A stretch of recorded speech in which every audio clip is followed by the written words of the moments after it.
সেদ্ধ আতপ চালের গুঁড়ো দিয়ে অনেকগুলো হাতে কাটা সেমাই বা চুষি পিঠা বানিয়ে নিয়েছি। পিঠাগুলো কিন্তু অনেকটা পরিমাণে ছোট করে বানিয়ে নিয়েছি। আপনারা চাইলে কিন্তু বড় বা ছোট যে কোনো সাইজে বানিয়ে নিতে পারেন। এবারে হাতে কাটা সেমাই বা চুষি পিঠাগুলো আমি রান্না করে নিব।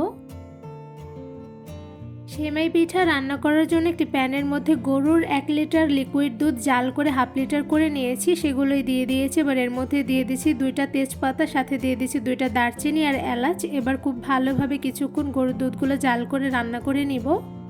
যেহেতু ফার্স্টেই আমি গরুর দুধগুলো খুব ভালোভাবে জাল করে নিয়েছি, তাই এই পর্যায়ে কিন্তু সেমাই পিঠা রান্না করতে গরুর দুধগুলো বেশি একটা জাল করে নিতে হবে না। তো এই পর্যায়ে গরুর দুধের মধ্যে দিয়ে দিচ্ছি খেজুরের গুড়। এখানে আমি প্রায় 4 টেবিল চামচ পরিমাণ খেজুরের গুড় দিয়ে দিয়েছি। আপনাদের পরিমাণ অনুযায়ী কমিয়ে বাড়িয়ে দিতে পারেন। এবার গরুর দুধের সঙ্গে খেজুরের গুড়গুলো খুব ভালোভাবে নেড়ে মিশিয়ে নিব।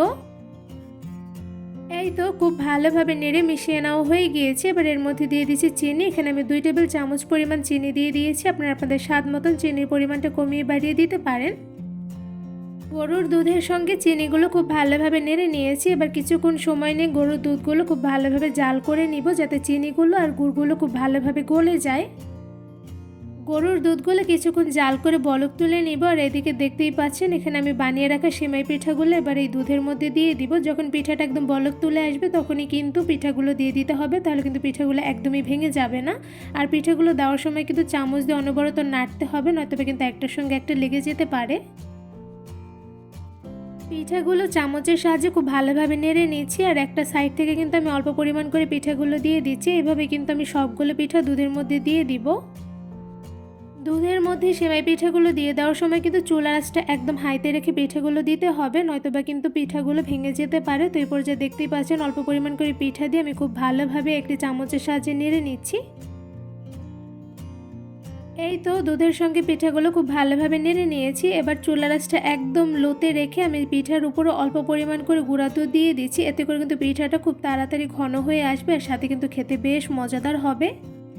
সেমাই পিঠা বা চুষি পিঠাগুলো অনেকটা পরিমাণে পাতলা করে কিন্তু সবাই রান্না করে নেয়, বাট আমার এই সেমাই পিঠাটা ঘন করে খেতে বেশি ভালো লাগে। এর জন্য আমি ওপর থেকে গুঁড়া দুধগুলো দিয়ে দিয়েছি। গুঁড়া দুধ দিয়ে দেওয়া কিন্তু টোটালি অপশনাল, আপনারা চাইলে কিন্তু এটা স্কিপও করতে পারেন। তো এই পর্যায়ে দুধের সঙ্গে গুঁড়া দুধগুলো খুব ভালোভাবে নেড়ে মিশিয়ে নিয়েছি। এই তো কিছুক্ষণ নেড়ে সেমাই পিঠাগুলো আমি রান্না করে নিয়েছি। আর এই সময় কিন্তু চুলার আঁচটা একদম লোতে রেখে পিঠাগুলো রান্না করে নিতে হবে। আর কিছুক্ষণ পরপর নিচ থেকে খুব ভালোভাবে চামচের সাহায্যে নেড়ে নিতে হবে, নয়তোবা কিন্তু নিচে লেগে যেতে পারে। হাতে কাটা সেমাই বা চুষি পিঠাগুলো যেহেতু সেদ্ধ আতপ চালের গুঁড়া দিয়ে আমি তৈরি করে নিয়েছি, তাই পিঠাটা রান্না করতে কিন্তু খুব একটা বেশি সময় লাগে না। তো এই পর্যায়ে দেখতেই পাচ্ছেন পিঠাগুলো কিন্তু খুব ভালোভাবে সেদ্ধ হয়ে গিয়েছে। আর এইদিকে কিন্তু আমার পিঠাগুলো রান্না করে নেওয়া হয়ে গিয়েছে। তো এই পর্যায়ে পিঠাগুলো আমি চুলা থেকে নামিয়ে একটি সাইডে রেখে দিব। হাতে কাটা সেমাই বা চুষি পিঠাগুলো আমি চুলা থেকে নামিয়ে নিয়েছি। তো এই পর্যায়ে আমি একটা চামচের সাহায্যে পিঠাগুলো একটু নেড়ে নিচ্ছি। আর এদিকে দেখতেই পাচ্ছেন মাশাআল্লাহ পিঠাগুলো কিন্তু একদম পারফেক্ট হয়েছে। আর এদিকে কিন্তু একটা পিঠাও ভাঙেনি, দেখতেই পাচ্ছেন সব পিঠাগুলো কিন্তু একদম আস্তে আস্তেই রয়েছে। এই হাতে কাটা চুষি বা সেমাই পিঠাগুলো দেখতে কিন্তু মাশাআল্লাহ খুবই লোভনীয় হয়েছে। আর এই পিঠাগুলো রান্না করতে কিন্তু একদমই সময় লাগে না, খুব অল্প সময় ঝটপটে কিন্তু রান্না করে ফেলা যায়। এবারে সেমাই পিঠাগুলো আমি একটি পাত্রে বেড়ে নিব। এখানে আমি অল্প পরিমাণ করে সেমাই পিঠাগুলো পাত্রে তুলে নিচ্ছি। চামচের সাহায্যে সেমাই পিঠাগুলো অল্প পরিমাণ করে আমি পাত্রে তুলে নিয়েছি। এদিকে দেখতে পাচ্ছেন মাশাআল্লাহ পিঠাগুলো দেখতে কিন্তু খুবই সুন্দর হয়েছে, আর সাথে কিন্তু খেতে অসম্ভব মজাদার হয়ে থাকে।